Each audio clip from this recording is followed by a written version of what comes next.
السلام عليكم ورحمه الله وبركاته. معاكم ابو علي بتاع الزيت ومع فضيحه جديده طبعا مع اشهر جيركن زيت موبيل ديلفاك الكيلو. معانا النهارده كيلو موبيل مضروب تحت السلم.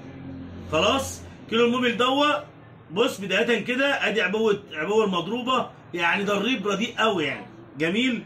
بص شكل البادج معايا قرب عليا كده. اولا بص اللزقه دي لزقه رديئه قوي، الطباعه عليها طباعه تعبانه، سيريال نمبر مش باين كويس. اولا الموبيل ما بقاش في اللزقه بتاعتها اي رايش من بره كده زي ما انتم شايفين.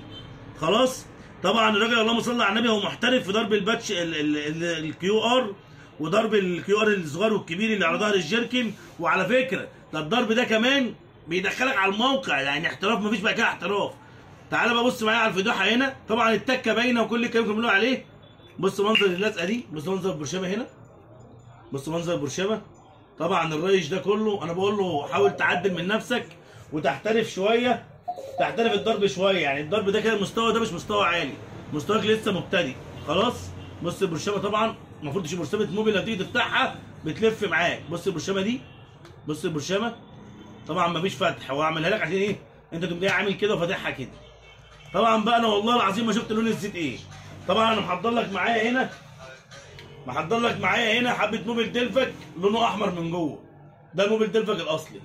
انا والله ما شفت الشيكن ده لونه ايه من جوه، انا شفت بس البرشامه عرفت ان البرشامه بتطلع. بص البرشامه من هنا بتطلع كلها، برشامه الموبيل اللي تيجي تفتحها بقيه البرشامه تتبقى على حرف الشيكن من فوق. سمي الله كده بقى ونشوف المنتج كده، يا ترى الراجل ده ضريب حلو بيعمل زيت حلو ولا لا.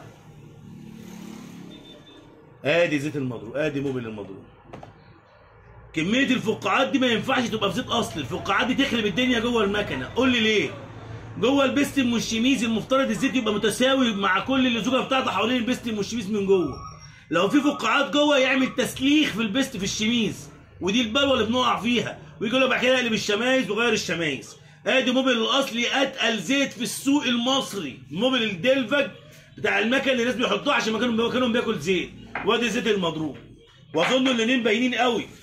ادي موبيل الاصلي محمر في لون احمر اهو، ركز قوي هنا. وادي ده زيت عاده زيه زي اي زيت عاده، ناهيك طبعا الريحه زي الزفت. مجاري، دي ريحه مجاري، زيت مضروب ريحه المجاري. الحاجه الوحيده اللي هو ابدع فيها صراحه لون الزيت فاتح، يعني هو ضريب فاتح، بس ده مش موبيل ديلفاك. انا مش عايز اقول لك ان اللي جاب الزيت دوت راجل معاه سقف عالي وجاي ياخد زيت مضروب يحطه في سقف عالي، عربيه تطلع عليها الصيف. بص ادي الزيت، يا نهار ابيض، حسبي الله ونعم الوكيل. انا بس حبيت ايه والله بسرعه كده، صاحب العربيه اللي جايب الجيركن هو اللي بيصورني على فكره. قول يا عم انت ولا مش انت؟ ايوه انا. ماشي خلاص حسبي الله ونعم الوكيل. انا بس ايه، بص والله انا مجرد بس ما شفت الطباعه بتاعت الجيركن عرفته، يعني يبان ان هو مضروب. برشامه زي الزفت، زيت زي الزفت زي ما انتم شايفين. والله ده منظر زيت، حرام حرام عجل يتحط في زيت زي دوت، تيجي تدور المكنه تلف سبيكه وترمبه زيت تقطع والدنيا تتدمر بسبب كيلو زيت يحطوا ثمنه 40 50 جنيه مكان كيلو زيت ثمنه 150 جنيه. حسبنا الله ونعم الوكيل، ربنا يعوض على صاحب العربيه. الزيت ريحته جاذبه. انا بص الزيت، يعني انا هوريك حاجه صغيره بسرعه كده، احاول امسح ايديا بسرعه كده اهو. تمام بص زيت موبيل ديلفاك انا هعوص بايدي، اثره مش هتروح من على ايدي. في ماده اسمها ماجنتيك في الزيت اللي مصروف عليه، الزيت ما بيروحش مع الايد. الزيت ده لو تجيبه بقى انت هنا وتسيبه دقيقتين بص وتمسح كده هتلاقي مفيش اثار اصلا للزيت.